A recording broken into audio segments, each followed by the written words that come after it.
And we'll just wait a second. And I believe we are live. So welcome back, everyone who's back, and welcome to everyone that's new to part 3 of Back to Basics, where we are taking a handful of trade ideas staffers who have never traded before and are interested in the markets, and we are going from absolute beginning of trading to hopefully very advanced, using machine learning and artificial intelligence and back testing and all the cool stuff that Trade Ideas offers. So last week, basically, we went through the very beginning for what is a stock, right? The absolute basics as you can get. We kind of just determined that it's a percentage ownership in the company. It offers 3 ways to make money off it. One is buying it moving higher. One is holding it and getting dividends, which are payouts from the company on, good earnings. And then the other is shorting it and moving lower. And then I just left everybody's picture there, so we'll just have a wave from everyone, and I'll do the introductions this time. So we have Marissa. Marissa can give us a little wave. She deals a lot with our affiliates and keeping everybody happy there. And we have Kelly, who's down there, and she's does a lot of the accounting and account works, and same with Shantae down below. And then Rudy's our design guy, and he's also the guy who makes these presentations way prettier than if I did them on my own. I feel like he face palms once a week when I'm like, this is what I've done. He's like, well, this looks like what a child would do, so let me make it look a little bit better. So today we're going to go through basically exchanges and markets. So we started with a little introduction to everyone and what we're doing. We then went into what is a stock. So what is it that we're actually going to trade? And now it's going to be how to actually trade it. There's a lot of people, to be honest, and just give me a nod if it's you as well, that if I said, okay, go buy a stock, you wouldn't have the ability to, and you probably wouldn't know how to actually hit the buttons to do it. So it's surprisingly common. And then also knowing things like, where's your order going, right? What's happening to my order when I hit buy? Where am I going to get filled? What's the price actually at? These things we're gonna talk about today. So we'll go through a bit of vocabulary and a bit of kind of what it is that happens when you place a trade, right? So first you have your order entry software. And quite often the order entry software and the broker are the same thing, but that's essentially the system that you click the button on that says you want to buy. In a lot of cases with our traders, it's they're 2 separate things. Like, for example, I trade almost exclusively through Brokerage Plus, which you guys will become familiar with. I'm sure you've heard many times the term, and I'll be showing you the ins and outs of that at some point. But that's essentially a software that I can click on our charts or any idea that Holly gives out or anything, and I say, okay, this is something I want to buy, and I want to buy this many, and I want to hold it for this long, and I know if I'm right if it gets to here, and I'm wrong if I get to here. All of that's done through your order entry software. So for us, that will be Brokerage Plus, and for a lot of people, it's whatever your broker gives you. So then it goes to your stockbroker, and then a lot of people actually think that's where your order is transacted at. So essentially with the stockbroker is actually kind of just the money man. So he's the one that does manages the money that you have. You put in your couple $1,000, and he's the one that holds it for you. I have, along with AML CTF here, which I'll talk about as a little bit, and then he pushes the orders to the exchange. So on top of taking your money, doing the simple math like, okay, do you have enough money to buy this stock, or do you have enough money to short the stock? He also does a lot of AML and CTF, which stands for anti-money laundering and counter-terrorist funding. So I've done a bit of this in a past life as well. So has anyone seen Ozark? Is usually the best way I explain money laundering. Show of hands. Anyone?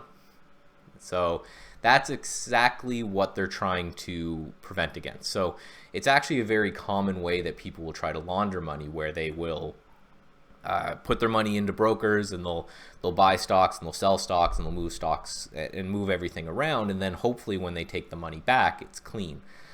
Just like they were doing within in that show where he had all of this money, but you can't just take a briefcase of $100,000 and go buy a house, right? So you need to find a way to confuse the source of the money. So a lot of people will do that through brokers. So that's one thing that they do that is very, very important, to keep everybody safe. And, it's one of those unsung type things. So once they've verified who you are as a trader and that you have the money and that you're not, a mobster or a terrorist or anything, they take your money and they hold on to it.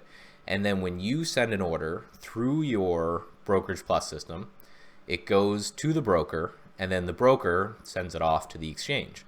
So then what the exchange does is it takes all these orders from all the different brokers and it matches them based off of where the market is right now, which we're going to go a little bit further in just a second here. So equity markets. So there's marketplaces for all the different securities we talked about last week. We talked a little bit about stocks and bonds and options, and they all have their own different market types. So since we're going to be equity traders, we're going to focus on the equity markets, which is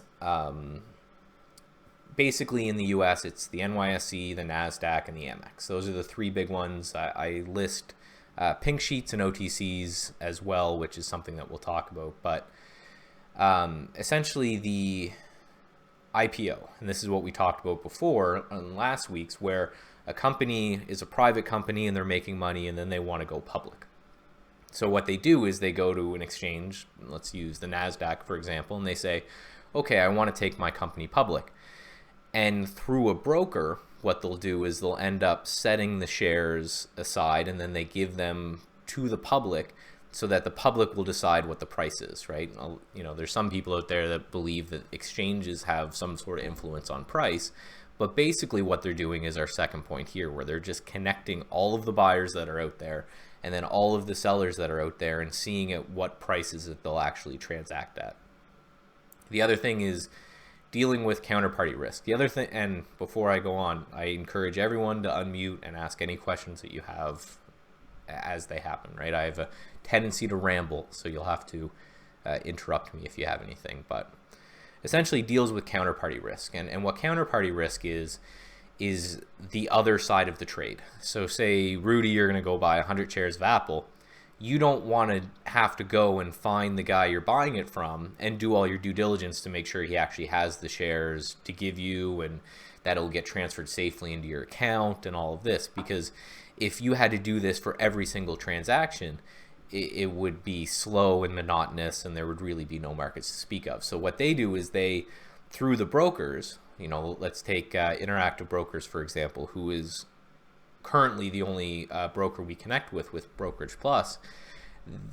They basically, the exchange, certifies that the broker is in good standing so that they know that any order that's being pushed from the broker, they don't have to check. They've done all the, they've checked the money, which we talked about in the last slide. They've done the AML, they've done the KYC. Everything there is good, so that any order that comes from that broker can immediately be accepted and put into the market. So again, it's these little things that a lot of people, I know there's someone out there who's been trading for 10 years who really hasn't noticed or hasn't paid attention to this flow. And at the end of the day, what you're going to be doing is you're just going to be hitting a button and you're either going to get the shares or not. But it's important to understand everything that goes on behind.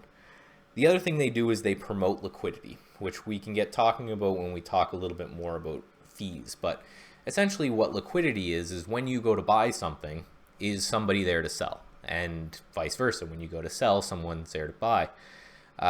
All of us traders have been stuck in a liquid stocks where we were right. We bought a stock at $9 and it went to $9.50. So it was a great trade. And then we go to sell and there's nobody there. There's just no one there to sell to. So we end up sometimes being break even and sometimes for a large loss. Does that happen often? It doesn't when you know what you're doing, essentially. It's like everybody who's done it's made a mistake. So one thing that Trade Ideas does very well is it we can filter out all the stocks that would do that and just not look at them at all, which is something we're going to talk about. But yeah, it has happened. Generally, there'll be a market maker to make sure that you're filled somewhere, but it's never at a good price, right? So what you want is a stock that's liquid enough, and liquid enough all depends on your size. So essentially the way I describe liquidity is eBay. So it's very important to note, and we'll go through auction market theory and everything in the next lesson. Essentially, it's important to note that all of this is an auction market. So essentially what an auction market is that there's really no one controlling it. If I want to buy something for $1 and Rudy wants to buy it for $5, and then Kelly wants to sell it for $10, I'm currently completely out of the running for taking the trade. You know, if a sell happens because Rudy is offering or bidding for a lot higher price, he has to get the fill. So it all happens on order of who's selling at or who's buying at the highest and who's selling at the lowest. And the more of that going on, that's more liquidity. And then the liquidity will change based off your size. If you're buying 100 shares, you're okay having a lot lower liquidity than someone buying 100,000 shares. And to go to another auction market that we've all at least heard of and used once or twice is eBay, right? That's essentially the same thing. So what a liquid market is if you're looking for a can of Monster on eBay, if there's only one out there, it's a limited edition or whatever, that's a very illiquid market because there's one guy who's looking to sell and he basically gets to control whatever price he wants to sell it on based on demand. A highly liquid market would be if there was thousands and thousands of cans of Monster. So, you know, if one guy's charging $1 billion for it, I know that someone else is going to charge a much lower price because it's liquid. And same when it comes to buyers. If I'm on the other side and I'm selling something on eBay and there's a lot of buyers out there, then I know it's a liquid market and I could sell more of that item. If I'm making these, for example, whatever the widget is, I want a liquid market with a lot of people to transact at to make sure that I can do that as a fair price. The last thing that equity markets basically do is they deal with all the government regulation. You know, there's certain rules about how things have to transact. For example, you can't have buyers and sellers out of order. So my example where Rudy was giving a lot better price in a market than I was, it's not possible for me to get filled before him, right? But if there wasn't that regulation, people could go and they could cut in line and move around, and these are games that used to be played. So the markets are subject to this government regulation. So it makes sure that we don't really have to pay attention to the government regulation because we can't physically do something that's wrong, if that makes sense, right? They stop you. If you're trying to do something that's illegal, the broker or the exchange will generally stop you before you do it, unless it's like insider trading or something to that effect. So yeah, the popular US exchanges. So a lot of these lines are getting blurred. So I'm going based off of a lot of my knowledge from when I was a more active scalper. The NYSE, generally, you know a stock is on the NYSE if it has 3 letters or less. So you can go through and you can say, okay, Apple. Well, you know that's not generally an NYSE stock because it has more than 4 letters. Again, these rules are bending and breaking a little bit more than they used to. So Macy's is traded on the NYSE. Walmart is traded on the NYSE. Google is traded on the NASDAQ. And generally speaking, what happened in the past is the NYSE was a more prestigious exchange. It took stocks that only, traded over a certain dollar amount. They had a certain amount of money in their pocket. They had, they had higher reporting requirements, which I'm pretty sure is still a thing on the NYSE. They had to provide more data to the accountants. So it was a prestigious exchange. And then the NASDAQ was basically subjugated to the cheaper stocks. And that ended up being the tech stocks back in the day, where they would trade only technology companies. It's, again, the lines are getting blurred, but NASDAQ stocks will generally house a lot of the cheaper companies, a lot of the smaller companies that can't make it to the NYSE or just don't want to go through the hassle of reporting. Excuse me. The other thing is the NASDAQ is generally known as being a little bit more technologically advanced when it comes to how they trade. They were the first to be computerized. The NYSE followed suit pretty quickly, but they were kind of the leaders in technology. So basically the main way to know the difference is the difference between the symbol names. Generally speaking, nowadays it doesn't really matter. Back in the day, it really did. You know, there was a while where I just would not trade NASDAQ stocks because I liked the slower ones that weren't quite as computerized as the ones that they are today. But now, as everything gets more computerized, it doesn't really matter too much. But it is important to know which exchange you're trading on, so you know how valid the company is, and that's where we're going to get to with the ones below. So the Amex is basically where your ETFs are traded. So a quick ETF lesson, which again I'm sure is something that a lot of you heard, is an ETF is essentially just like a mutual fund. It's just a basket of a bunch of stocks. You've probably heard of, correct me if I'm wrong, the SPY, right? That's a symbol you've probably seen a lot in the QQQ.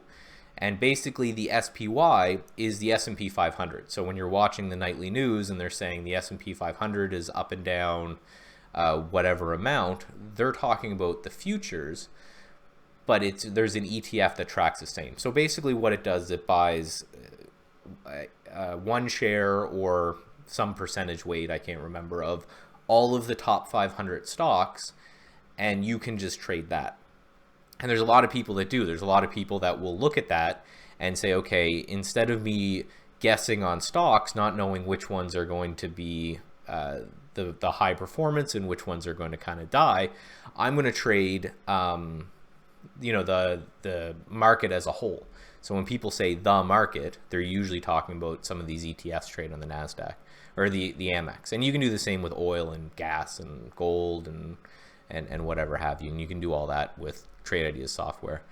And then we have OTC and pink sheets. And these are essentially, an OTC market it removes a lot of that counterparty exposure where you don't really have to report that much to be on the OTC market. And I don't really need to know much about the broker. So it introduced that problem that I talked about where if I'm trading with Rudy, I need to be a little bit more concerned with who I'm trading with. And I put that this is where stocks go to die because it's generally for stocks that can't make the requirements to be on the other exchanges.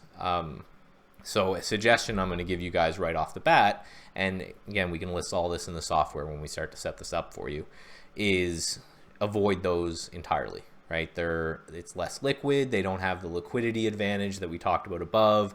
They don't really have the counterparty advantage. They're usually like penny stocks is there, which are a very dangerous instrument.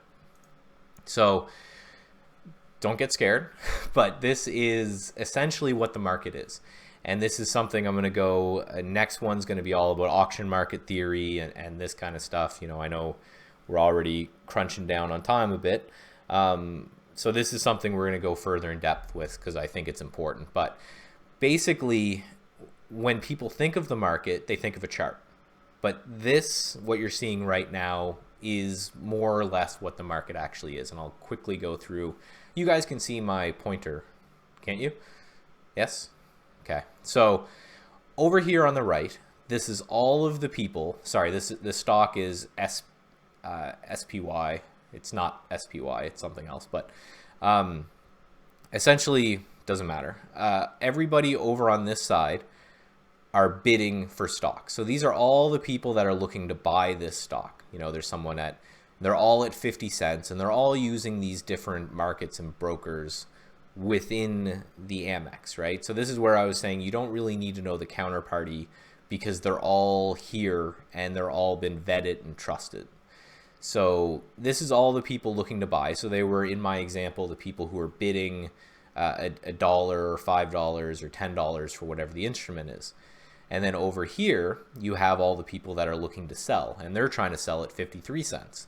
And the same way, these are all the people who are offering this stock, and they're looking to sell that, right? When you're saying These people? Are you talking about companies though? Yeah. Well, it could be you. So if you went and put through an order, and again, this is with this is an option, but it's the same for everything. So just you know, keep that in mind. But you could be, so right now there's one guy sitting here at 51, right? So this one guy who wants 6 shares is going to get filled if somebody sells way more than these.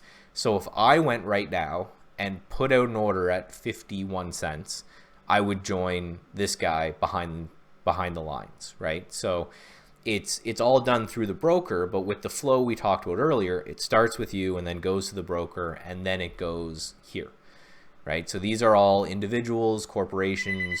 You'll never know, and it really doesn't matter too much which one they are. So, and same, these are all the people that are selling, and this is called a level 2. We don't have one of these within Trade Ideas, and one of the main reasons is that there's a lot of games that can be played here, which we won't really talk about for a while later, but I just want to show you that this is the basics of the market. So over here is what they call the bid, and then over here is what they call the ask. So if I want to go right now and I want to buy this instrument and I want to get it right now, I don't want to wait in line behind these people, I want it right now, I have to pay 53 cents. And then if I want to sell it right now and I don't want to wait in line and I want the instrument right now, I have to sell it at 51 cents. So that's what they call the spread, right? So that's always going to be there in every single instrument. There will be some type of spread.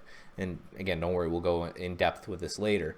But just so you know that when it comes to how the market works, is you're going to route your order through your platform, through the broker, to the exchange, where you're going to be met with these real live other people that are also trying to bid and offer the stock. So this is how a price is derived, is, you know, this price will only move up when enough people get aggressive enough that they buy all of these shares that are offered here, and then it will move up a tick.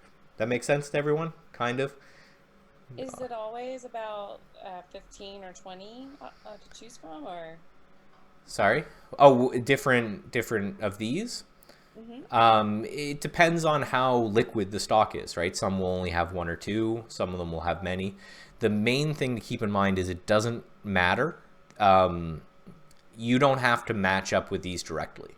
So that's what the exchange does. So if I say I want to buy this at 53 cents, it's going to figure out whichever one of these guys was first in line. It's just going to match me up with them, and away they go. You can choose if you really want. There's really not much advantage to doing that anymore. That's another old game that used to die. And then this guy over here is just showing you what the last price is. So when someone says, you know, Apple's trading at $100, or this, for example, this is trading at 52 cents, because you can see the last trade that went through was at 52 cents. But that doesn't mean you can get that price, right? If you're buying, you can get 53, and if you're selling, you can get 51, right? So a lot of people think that you can just go from buying and selling all the time with no penalty, but you will always pay that spread. Unless you were willing to, if you wanted to sell at 53 and you were willing to get in the back of this massive line. And that comes to the order types, which we'll talk about here. So limit orders, which is what we're going to do kind of exclusively for your trading to start with, says buy me these shares at this price or lower. So in that example, if I wanted to buy right away, I could say, put me an order to buy at 53 cents. And what would happen is I would either get 53 cents lower than 53 cents if the market moves while I send my order, or nothing, right? If while I'm sending my order, the market moves up to 75 cents, I won't get any shares. So that's the limit order, which you can do through Brokerage Plus and is the safest way. Because while your order is in transit, even though nowadays it's only fractions of a second, the market can still move in that time. Market orders, buy me at any price. Just get me in. You know, these are more panic type orders. And then the other one is just a stop order, which says if a stock gets to this price, then I want you to buy me in. So I'm long Apple, and I'm long it at $102, and I say if it breaks $100, get me out. I can send out an order that the broker will then hold and watch, and it will watch for the stock to hit that price, and then if it does, it will get me out. And this is a lot of how people trade when they work, and you guys working in the trading industry but not as traders yourself will utilize a lot of these orders, where you'll end up saying, I'm in this stock, I can't watch it constantly, so let me just send out this order and then have the broker watch it for me. And that's a good way to protect yourself, and it's also a good way to get into positions. If you say, I'm interested in Facebook, but only if it gets up to here, you can put in an order there as well to say, buy me when it gets to that price. So there's, think of this as a very passive type of order. You're saying, this is the price I want to pay. I will pay less, but I won't pay more. This is saying, get me in or get me out. I don't care what price. And this is saying, send an order to get me in, but only if you get to this certain price. So then these are the initial orders we're going to start with. And again, we're going to focus on the top one and the bottom one, and keep the middle one as kind of your holy crap button, I like to call it, right? Something crazy is happening and you just want to get out. That's what those orders are for. So this we're just going to go over briefly, because this is something that you guys have to deal with that I don't as a Canadian, so I'm not going to be too fluent on the laws, but it's definitely something that you guys have to consider. So in America, they don't think that you should be able to do whatever you want with your own money. So to trade more than, and again, someone will correct me if I'm wrong, 3 times a week for day trades, you have to have over $25,000 within an account. The reason they do this is because the trade, T+3, means it takes 3 days for the trade to settle. So I go and I buy Apple on a Monday. It's going to take Tuesday and then Wednesday before that actual shares are in my account and all parties have signed off that everything's okay. That's shrinking as technology gets quicker, but for now, that's just the way it is. So basically what we'll be doing for you guys to start with is something called swing trading, where you're going to buy a stock and you're going to hold it for a couple days, 3 to 5 days or a week, instead of in and out throughout the day. And that's because of this rule. There are ways around it, which we'll talk about again later when we talk about selecting brokers and all of that. And that is to trade with a prop firm, which is essentially a firm that takes a bunch of traders and pools them all together and uses kind of collective bargaining to get cheap rates and to assign risk to traders that are doing well versus traders that are doing bad. And then the other one is an offshore account, which I'm kind of weary about, but a lot of people use. If you ever heard of something like Shore Trader, they're an offshore entity. So this is something that you guys just have to know about and think about. I'm not going to talk to anyone's like local rules, but that's just going to kind of be a blocker that we're going to talk about later. But we still have months until I'm going to be comfortable with you guys trading anyway, so we'll figure that out when it comes to it. I'm just going to leave this screen up that has all of our to-do and everything. We are right on time, but I'm going to open it up. I know that was a lot, and it was because just talking about exchanges was too little, and then just doing auction markets, that might take 2 or 3 lessons, so don't worry, I'll go over that as well. But this is the Q&A time, so any questions from anyone? So I have one. Yep. How would you know when it's right, or like what the price Sorry. would be right when placing a trade?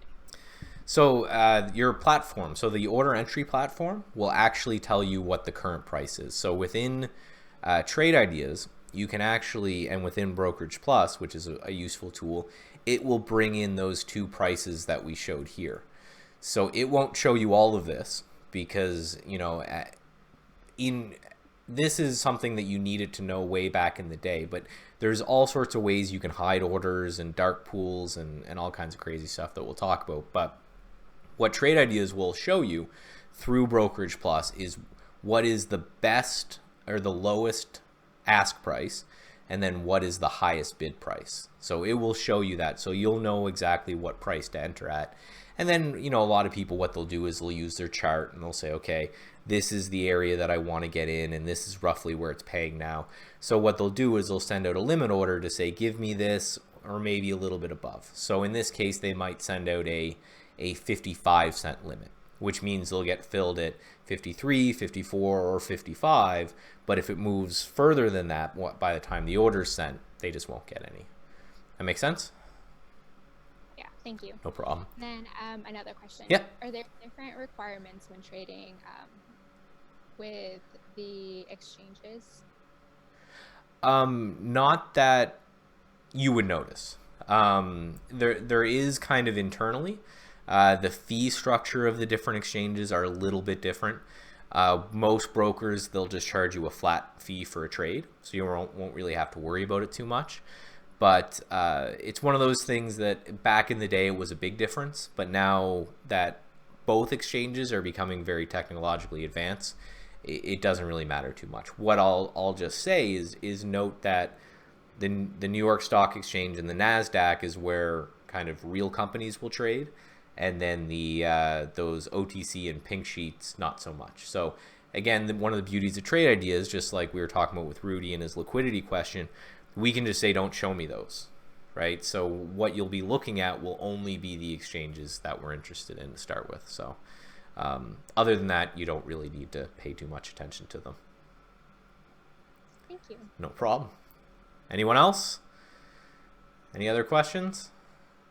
No? Okay. So we're on a run, and we're going to try to keep it that way. So, if you enjoyed the stream, again, I know for a lot of you people who follow us, you're going to be traders anyway, so this is going to be a bit basics, but we're going to go through auction market theory, and then technical analysis and statistical analysis and psychology, and then we're going to talk about building a trading plan, and then how to take that trading plan you built and how to scan for it within Trade Ideas, and then a bit on how to auto trade it. So we're going way out there. We're just kind of getting warmed up. So I don't want anyone to think that this is too basic, because it's going to get pretty crazy pretty quick. So I hope you guys are ready as well. I'll try to space things out and go slow enough that it makes sense. But again, thank you all for coming, and thank the internet for coming, and we'll see you next week. Thanks, Mike. No problem. Thank you. Thank you. Bye. Bye-bye. Bye.